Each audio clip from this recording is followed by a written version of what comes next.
Joining me right now on Kumite TV is Eternal MMA flyweight Jack Ferguson. What's going on, Jack? Hey, bro. Nice to be talking to you finally. Definitely, man. Definitely. Your roots, man. You're from New Zealand. Talk about getting your start out there. So I originally started just boxing and stuff. I just used to lift weights, and I would just box for a couple rounds to warm up, and then realized I enjoyed it a lot more than anything else I was doing. Moved to Christchurch because there was no MMA gym in my hometown of Oamaru. Started training there with the boys at Strikeforce, which is now Universal Valley Tudo, under Coach Hostile. A lot of the boys got sponsorships out here in Thailand, and so I sort of followed in their footsteps, came along, been here the last 18 months, and just love it. Before we get into your life in Thailand, Christchurch, man, that's where the terrorist attacks happened, right? At the church? Yeah. Were you in Thailand during that time? Yeah, I was in Thailand, but my sister lives almost on the same street as the mosque, so it was a very, very stressful, a lot of family and friends in Christchurch, so it was hard to hear about it on the news, and then there's not really anything I can do from over here. Yeah, man, it must have been a stressful few weeks or even a couple months, during that time where you never know what can happen, right? There could be like after effects or somebody doing some copycat shit out there. Who knows, man? Yeah, for sure. Yeah, it's crazy times, but everyone's safe and healthy now, so we can't really ask for much more. You're in Thailand. You're at Team Quest Thailand. How did hmm you end up there? Because there's so many options when you go out there to the land of smiles. So I started off, this is my fourth trip to Thailand. So I tried out different gyms around Phuket and, sort of everywhere. And I felt everything was really commercial. Like you're just a number, no one really cares about you. And then I made the trip up to Team Quest where some of my friends were training at the time. And just, it was like joining a new family instead of joining a gym, welcomed with open arms. Just such a supportive, great environment that I wanted to just come back. And I was lucky enough to get a sponsorship. And I've just been here ever since, haven't looked back. And, sometimes it's hard to, I don't know, it's easy to come to training every day when you got a team that supports and believes in you as much as our team does. So, Who are some of the coaches and the training partners that you have out there that kind of make life easy for you? so at the moment we got head coach Dylan Fussell.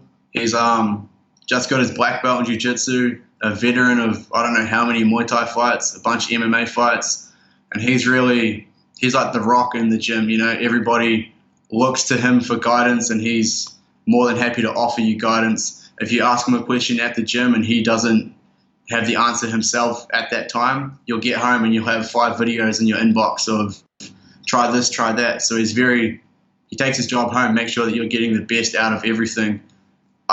We've got a bunch of we got Coach Colt, who's a friend of mine. He fought in the Philippines with me recently. He's been wrestling his whole life, so he's a flyweight as well. So just put in that grind with him all the time. We got Jack Ferguson, a very talented Muay Thai fighter. He's got some fights coming up soon. It'll be very good he's just a killer. He's going to wipe everybody. We got Javier training with us at the moment. He's fighting Full Metal Dojo next week. I'm going to go down and be in his corner and watch him and support him and try to learn a few things too, because we're trying to learn everywhere. But we've got a really solid team. Far too many people to mention. But we've just got a really solid team at the moment. It's super good training. Yeah, Dylan, man, he is one of the leaders down there, man, of MMA overall in Thailand. Yeah. If you don't know about Dylan, then you don't know about MMA in Thailand. Yeah, 100%. He's one of the best people to have around in your camp everywhere. Make sure that you're not slacking off, but also make sure that you're doing things right and focusing on the basics. Everyone wants to land a spinning elbow, but no one wants to throw a jab, sort of thing. So he keeps you just on that flat path of nice basics, get everything right first, and then do your fancy shit afterwards.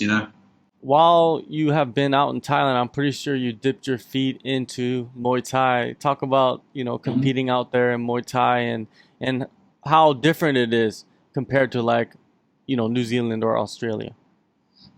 So I find in Western countries, it's more almost kickboxing. Like the punches score a lot, long combos score a lot, and aggression scores, which is what I feel like I thrived in. And I came out to Thailand, and it's very, very slow pace. You're almost kick for kick, punch for punch. And so I had my first loss in Muay Thai out here in Thailand. I got clipped with an elbow, got 19 stitches up here in my forehead. It was a bit of a different experience than what I'd had, but I still want to fight Muay Thai again just to stay active. But it's definitely a lot different. Kicks score a lot, punches don't really score anything, and it's more about skill and technique and mastering that sort of slow Thai tempo as opposed to just aggression, which I feel Western countries favour.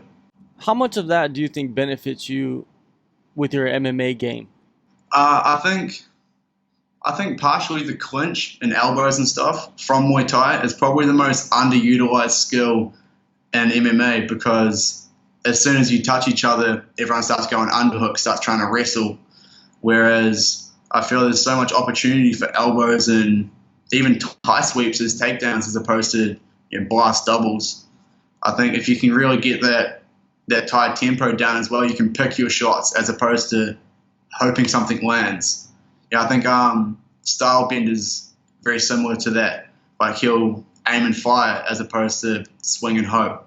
So I think having that slow, tight tempo really helps you to pick your shots and stay calm and not burn a lot of energy jumping around doing stuff you don't really need to do. Now let's get into your career so far. You had a bumpy start to your MMA career. Talk Yeah. about kind of pushing through those losses and finally getting your first win.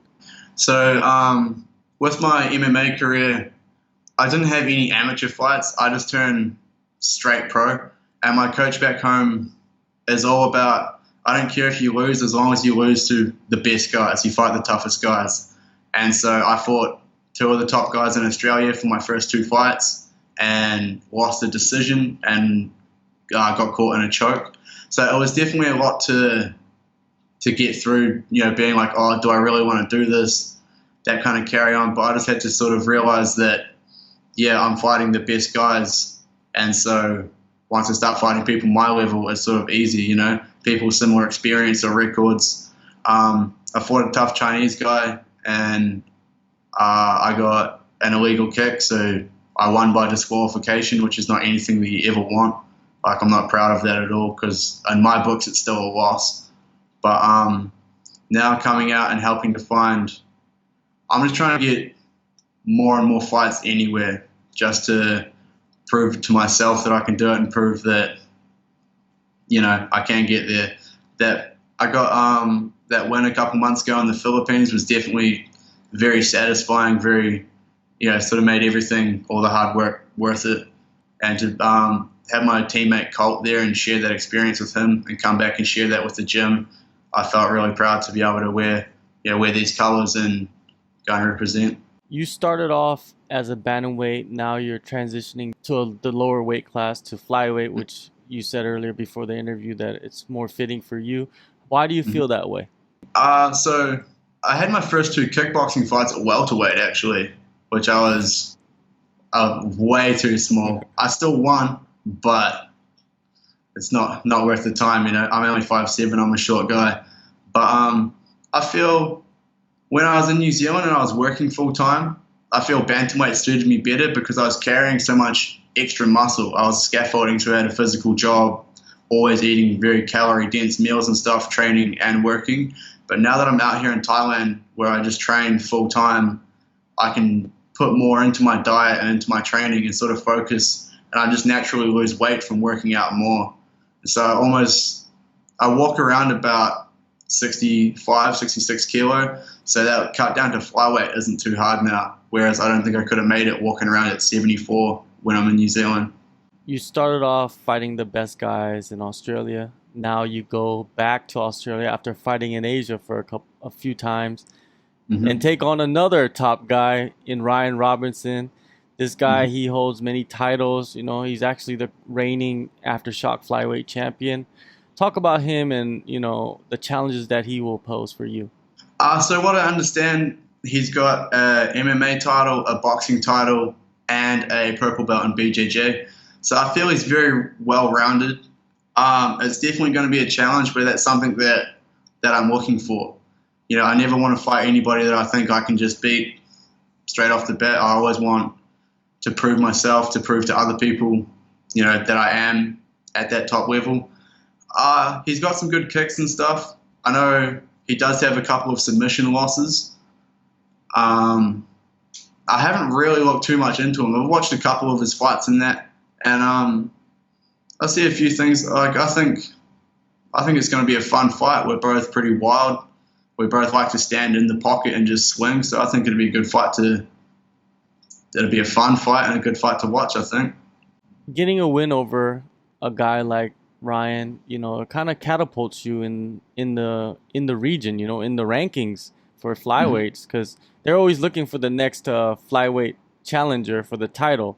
So, Yeah, do you see yourself kind of establishing yourself in Eternal and chasing that title? 100%. I'm going there to make a statement. I don't want to win by decision. I don't want to win by some freak accident. I want to go there and put him away, like inside the distance. Or if he does make it to the finish, I don't want fight of the night because that means it's even. I just want total domination. Like I don't want 1 second of that fight where I'm not in control. All right, one last thing before I let you go. UFC 243 is coming up in early October. The biggest fight in the region is happening. Robert Whitaker versus Israel Adesanya. I wanted to get your breakdown of that fight and who you think is going to take it in the end. I haven't actually watched a lot of Robert Whitaker's fights, but I've watched a lot of Stylebender's fights. I was lucky enough to meet him a couple of times, not hang out, just shake his hand and say hello. But he's so fucking tall, bro. He's enormous. So I feel Stylebender's reach and his striking will keep him at bay. He's proved himself against good wrestlers like he fought Melvin Gillard and all that kind of thing before he even got to the UFC. So I don't see a lot that Robert Whitaker is going to bring to the table that Stylebender hasn't seen before. So I'm going to pick Stylebender in that. All right, man. Well, you get to go back into the cage and compete September 7th, Eternal MMA 47 in Perth. Thanks, Jack, for the time and good luck on your fight and the future that you have. Awesome. Thank you so much, bro. I'll talk to you again soon.